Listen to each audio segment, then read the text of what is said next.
Grow CFO is where finance leaders grow together. Join thousands of like-minded professionals using Grow CFO to access the combined knowledge and experience of the finance leader community. You can join us today at growcfo.net. Hello and welcome to the Grow CFO Show. I'm your host, Kevin Appleby. And this week, we've got a returning guest, Marlo Lyons. Marlo, welcome back. Thank you. Hello. Marlo, when you were last on the podcast, we ended up almost recording a second podcast because we started going into one of your favorite topics. And that was helping managers, leaders come to terms with dealing with the new generation in the workplace and what we needed to do about it. So I thought it would be really good if we actually turned this into a proper podcast by itself. Sure. Dealing with I think you call it in the United States, Gen Z. Gen Z, yes. Ages 18 to 27, 28 years old. Yep. And they are entering the workforce, graduating college, and they're in it. Entering the workforce. Now, why are these folk different?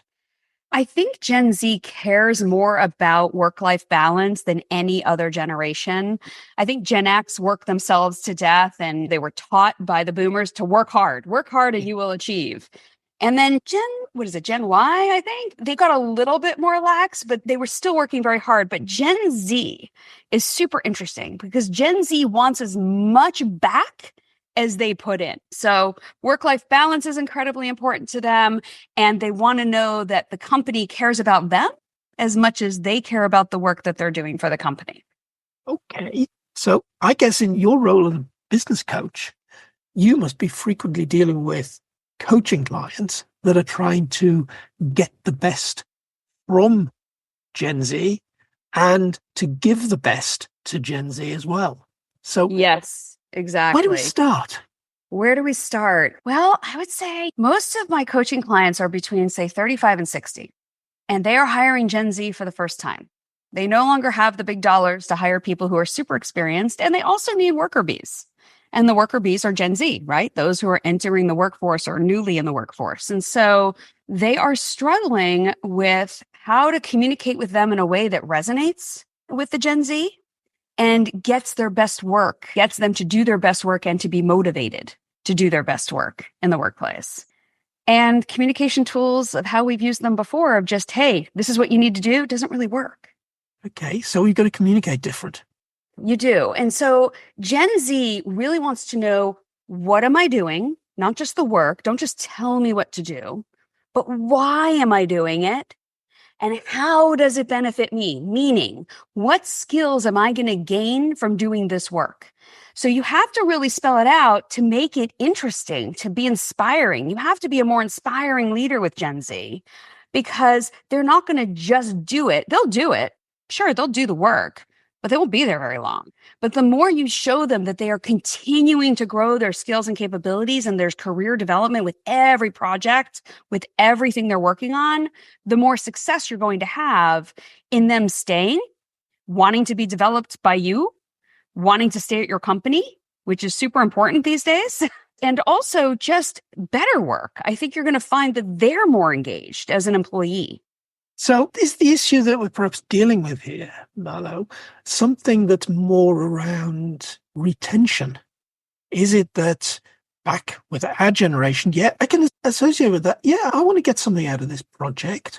I want to get new skills. I want to get new experience. Mm-hmm. So I don't see us as being any different to the youngsters around. Is the difference that if it didn't quite happen for us, we'd still stick around? We will not stick around. At least Gen Z won't. We would have stuck around because we would have waited. Yeah. I think we would have, and I see that a lot, right? When I'm talking to coaching clients, the older generations will stick around. They'll see it happen. They'll wait a little longer. They'll take a little bit more time. They'll kind of ease in to what they're looking for. But Gen Z will start looking within a year. Right. And if you're going to invest in the onboarding of somebody, what is it, 4,000 to 12,000 or 4,000 to 30,000 onboarding costs, right? So if you're going to invest in the onboarding, invest in the training, invest in getting them up to speed, invest in them understanding your business, and then invest in them being good at their job, which takes about a year to be really good and solid in your job. Do you want them leaving? So you can start that cycle all over again? And Gen Z will leave. They will leave a year later, very quickly. I have relatives who are already looking for new jobs, who are in Gen Z and have been in the job for a year because it's not exactly what they want, or they're not continuing to grow. And they do say that the job is not bad and the leadership is good. So this isn't a leadership issue or the job stinks issue. This is, I want what I want and I'm going to fight to get it. Now that I have a little bit of experience, I'm going to go get what I want. So you have to find a way when you're interviewing people, understand what do they want? Are you going to be able to provide it? And then if you can't, if you don't think you're ever going to be able to provide that, they might not be the right hire. If you do think you can provide it, you better show them the track on how they're going to get there. Yeah. So that possibly puts a different emphasis on the interview process. Where interviewing, the way I've been taught to do it, is all about understanding people's skills and competencies, competency-based interviewing. Yeah. This sounds like you're flipping it around a little bit and starting to really understand the needs and requirements of the person. It's rather no longer just about they do the job. Can they bring the skills to the job? Right. It's, can I give them the things that they want in the course of doing that job?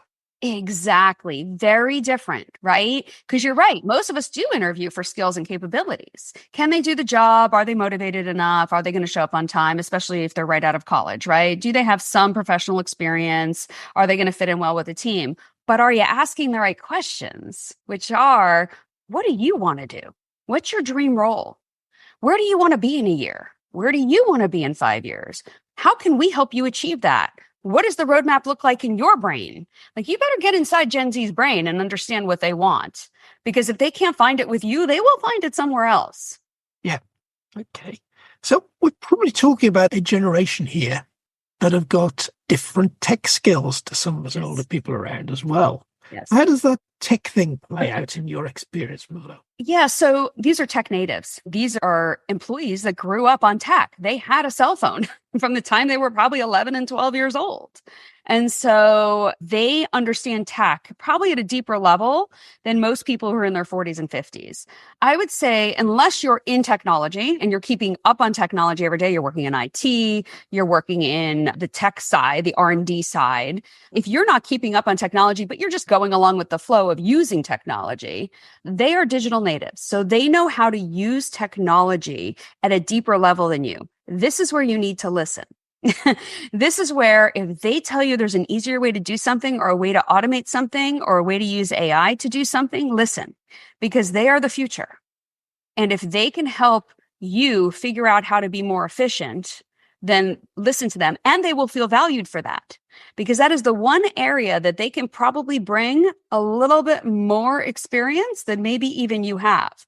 Possibly. I'm not saying for everybody, but possibly. There's an interesting thought here crosses my brain. Coming from a finance transformation background and knowing that AI and automation are the big hot topics in finance at the moment. I'd always take the approach of, I'm putting a transformation team together. I'd want my experienced people on the transformation team, the people that know the way things work inside the organization, that can bring some expertise.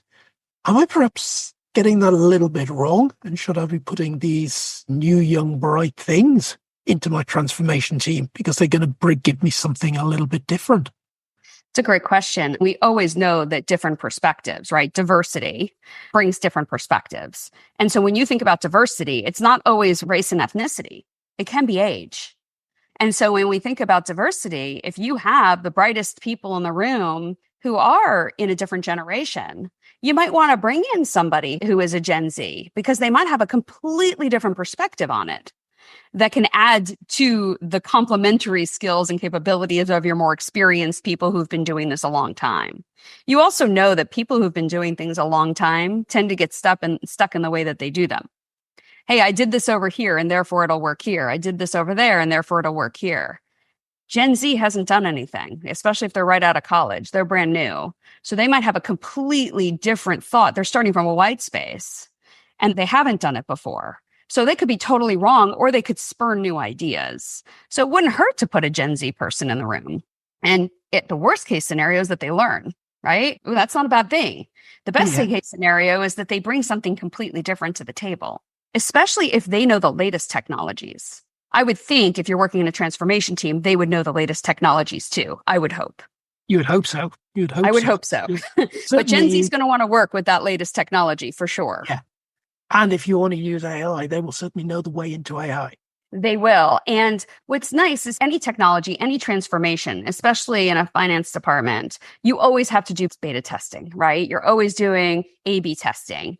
And so it's good to have the Gen Z person do the A/B testing because they will show you, they will find the flaws. Yeah. So at the very least, if you have them involved, throw them into some of that testing because they'll tell you what doesn't feel right to them from a technology perspective, from a user perspective. They're going to be much more savvy. I think we in the different generation put up with whatever it is, but Gen Z doesn't. They just won't use it. Yeah. Probably because we've seen some pretty basic technology way back at the beginning of the tech revolution. And what we've got now is light years away from what we had to put up with in the past. So when things aren't as slick as perhaps they might be, maybe we kind of gloss over it a bit. Yeah. We're more patient, quite frankly. We're just more patient because we're used to that. We're used to dial-ups, right? Remember the dial-up internet? Oh, good Right? grief. Where you had to listen to it go beep, right? Yes. They want everything instantly. So if they're doing your testing and they don't see it coming up or working as smoothly as possible, they're going to point that out and show where things could be smoother. And I think that there's an advantage to that, especially as we move into automation. Definitely. Mhm. Yeah. Absolutely. One thing I've heard a lot about young folk is corporate responsibility. Yes. Oh, yes. Tell me more. They want to know that the company is corporately responsible, sustainable, has a mission, is dedicated to that mission and their values. They are very into understanding what are the company's values? Does the company abide by their values? Do they live by their values? And are they contributing to society in a way that is healthy and in a way that makes the world better in some way? And so the more a company can connect the work that the Gen Z person is doing to the mission, to the sustainability, to the ESG, to whatever it is that shows that they're trying to make the world a better place or keep the world as it is, the more Gen Z will feel a connection to the company because Gen Z ultimately is looking for connection. And that is one of the biggest ways that they're looking for connection. So a mission statement isn't good enough anymore. No, a mission statement is not enough. You better be living it. You need to have the mission statement, believe it, live it, and it needs to be really pulled through every aspect of the company and every piece of work, every assignment of why this is important, why doing this will lead to that, will lead to that, will lead to that. And that helps our mission. So it means that you've got to take that mission statement, vision statement from corporate level and bring it down into the team level. Yes, Well, absolutely. If this is the corporate mission, what's the team's mission? What's the team's values? How are we going to work with each other? How are we, the team, going to live this out? And a lot of teams have their own values, right? Or they have their own culture in a way, with the culture within the company. And so it's really important that culture aligns closely. It can be slightly different, right? If you have a little bit of a team culture that's a little bit different than, say, the overall culture, but it has to align to the overall culture. And it has to be brought down all the way down to the individual employee level. I think sometimes it stops at the manager level. And they understand what's going on, but they don't take that time to explain it or bring it down to the employee level. And you'll find that employees that are Gen Z will, if they don't feel that connection, if they don't see that demonstration to commitment to those social and environmental issues, they won't be there that long. And it goes back to that retention. Yeah. But I guess there's something coming back to the communication side and transparency. It's all about communication and transparency. And that's what I talk to my clients about. And I ask them about their level of transparency. When they go to the big meetings with the ELT, the executive leadership team, do they come back and when they do their team meetings, do they talk about what happened at the ELT at all? Whatever they're allowed to talk about, of course. I'm sure there's some confidential things. But do they bring it down? Or do they spend their meetings just asking everybody what they're doing?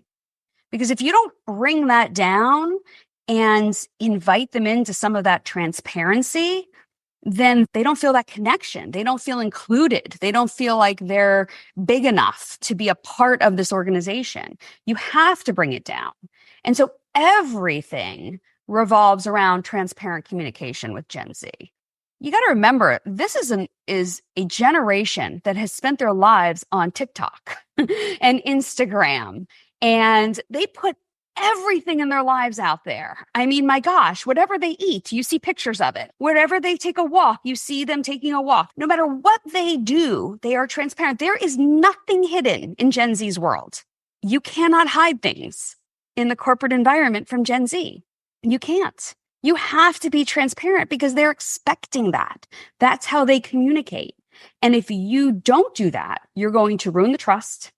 There's going to be a lot of emotional reasoning as to why you do what you do and how you do it, because you're not being transparent, because you're not explaining your intent, because you're not communicating with them in a way that it can be received. And so you have to be transparent in every conversation of what you're doing, and don't try to hide the ball, for sure. Yeah. But a lot of the time, particularly in the finance world, you will be privy to things that are quite confidential, things that could be significant. Yeah. So that does provide a problem. In a lot of cases, you will be only able to tell half a story. You will, but I think you still need to be transparent about why you're not communicating information. You can still be transparent about, hey, there are some things I'm not going to be able to answer today because they're confidential in nature. And if the information does get out, we're going to have to alert certain regulatory authorities and whatnot. So be transparent in why you're not being transparent. And it's about the whole, if you're just transparent about why you're not being transparent, then I can accept that and be like, oh, okay, I understand that. But if you're just hiding it, then what happens is the brain starts moving up, ooh, what are they not telling us? What are they not saying? We're getting laid off. Something's happening. And what happens is your brain will go to the negative. It will fill in the story. It will completely fill it in for you. And it will never fill it in what the true answer is. I'd never fill it in with good news. No. It never fills it in with good news, right? It will fill it in as to what makes sense to you and what you've seen in the past. So the last time your manager wasn't transparent with you, you got fired. Now, this time you're going to feel like you're getting fired again when it has nothing to do with that. So I recommend that all managers be transparent on why you're not being transparent. If you can, and say, I can't talk about this specific thing yet because it hasn't been decided yet. It's sitting with ELT. We have another meeting to go over it. So there's no answers yet. I just want to let you know I don't have an answer yet, as opposed to silence. What would silence tell you? That would scare me. Silence definitely scares people. You can't just be silent. You've got to have an answer. Very definitely. You've got to have an answer. Yeah. Don't ignore things. Okay. So we're saying we've got a different generation here, that we've got to communicate openly and be very honest. We've got to look at values. We've got to look at environmental, our sustainability commitments. They're very interested in themselves, learning skills. They know what they're after. They're going to get it. They do. So retention could be an issue. What about health and well-being? What about? So Gen Z is very into work-life balance. And most people will tell you work-life balance doesn't matter, or it doesn't exist. It does exist. And it's called boundaries.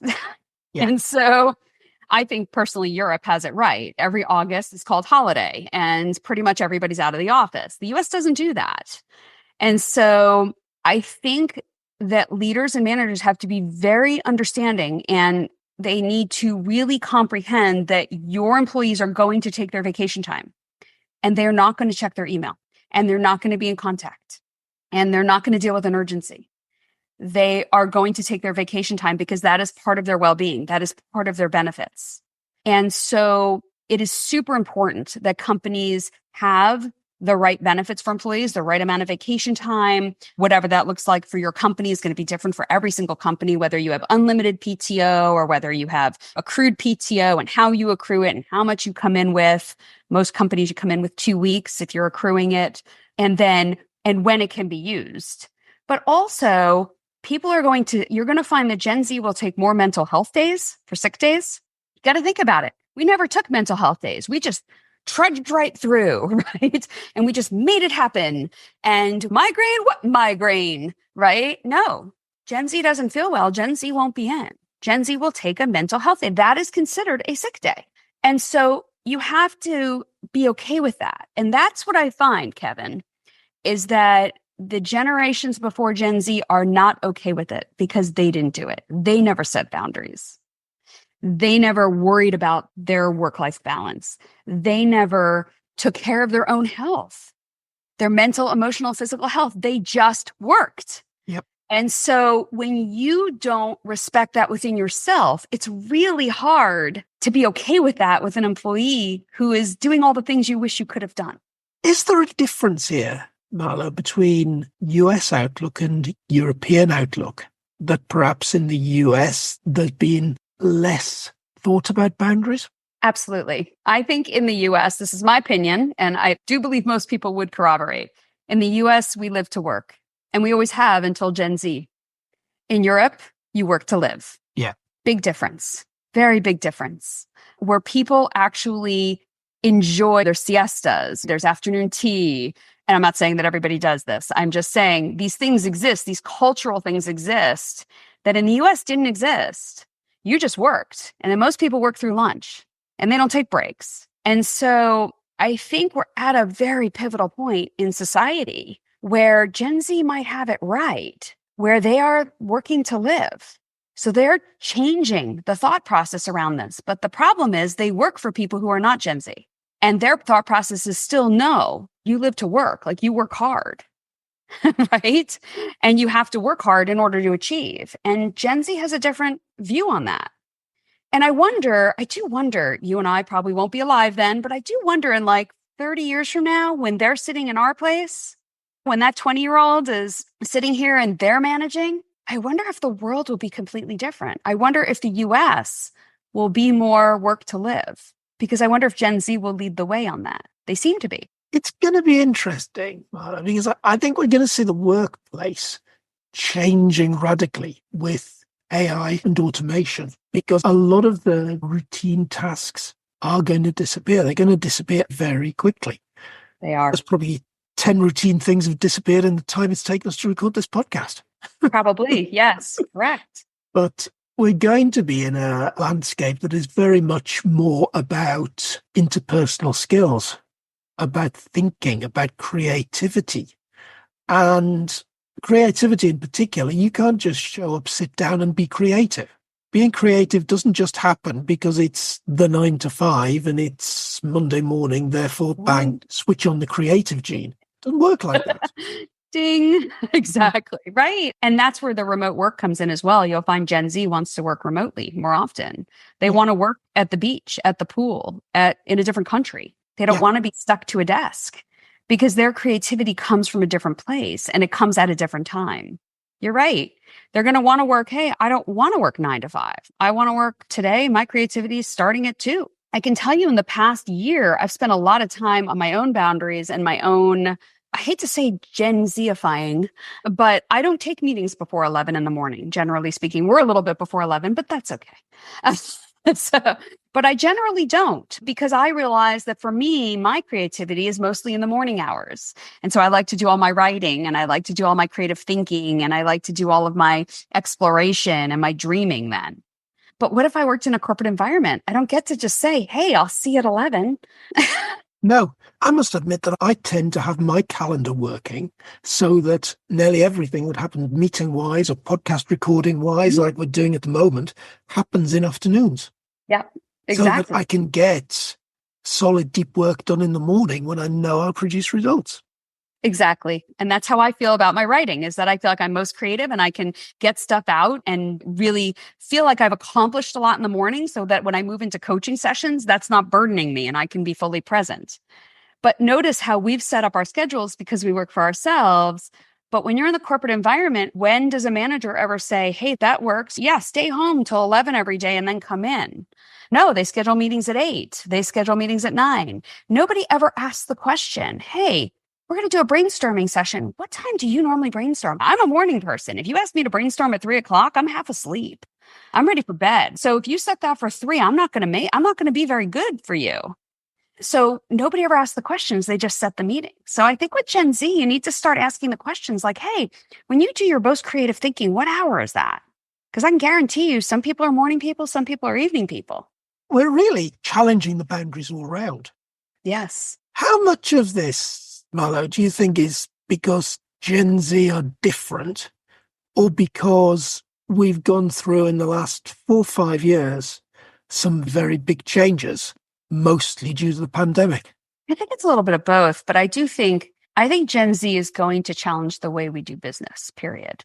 On top of automation, on top of AI, on top of COVID, on top of everything else that made us all, I think that these other things are making us catch up to what Gen Z is already thinking. Does that make sense? Yeah, that makes It's sense. almost like they're challenging us to rethink everything. And Gen Z's been rethinking it since the day they were born. So it's almost, we have to wake up. Our generation has to wake up, or other generations, and say, just because we've always done it this way doesn't mean we need to continue doing it this way. What's going to work to keep our employees engaged and get the best work out of them? And maybe that's a 4-day work week. I don't know. We've had the 5-day work week forever. Why? Yeah. Do we need to? I don't know. Maybe we do. Maybe we don't. I don't know. Maybe we need 4 days. Maybe we need 4 10-hour days. Maybe we need 4 6-hour days. Maybe you need 5-hour days. Who says there's no law that says you have to have a company open for 5 days a week, or that you have to work 5? There isn't. So, but we don't do that. We don't challenge ourselves as much as we challenge business ideas, right? We challenge problems in business, but we don't challenge the way we do things, the how we do things. I think some interesting things have grown up in the workplace because of those things that have happened traditionally. Take the 40-hour work week. Not every hour is created equal. Some of those 40 hours are way more productive than others of those 40 hours. Absolutely. You could probably, in most people's 40 hours, identify at least 5 where they produced or created no value at all. Oh, easily. Surfing the internet or whatever they're doing. Because the rules said you will work 40 hours. I will invent work to fill up the working day. And look, right. And is all that valuable? Is all that work valuable? And would you be more valuable if you had that day off to manage your life and all the things that you need? Say you had worked 4 days a week. Say it's not 40 hours or even half days or whatever it is. If you have time to manage your life, I'm going to be way less stressed, way less burnt out, way less exhausted from the drama of what's going on at work.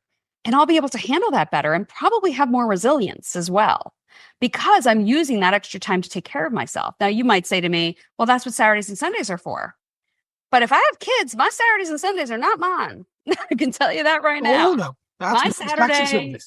Oh, no. My Saturdays have been track. When they were in school, it was track from 6 a.m. till about 8 p.m. at night. So that was my Saturdays, which was awesome. Loved watching them, but it wasn't my Saturday. It wasn't like I was doing some massage or hanging out in the infrared sauna or anything.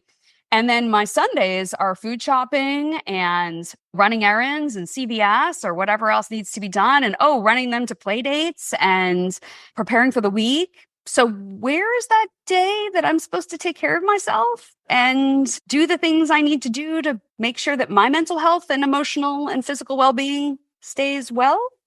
That's what I'm saying. We need to rethink these things, because if you gave me a 4-day work week, then that day that they're still in school on that Friday, maybe I would take that time to either catch up on some work or go for a walk or go for a hike or whatever the case may be. But I wouldn't feel guilty about doing that because that would be the norm.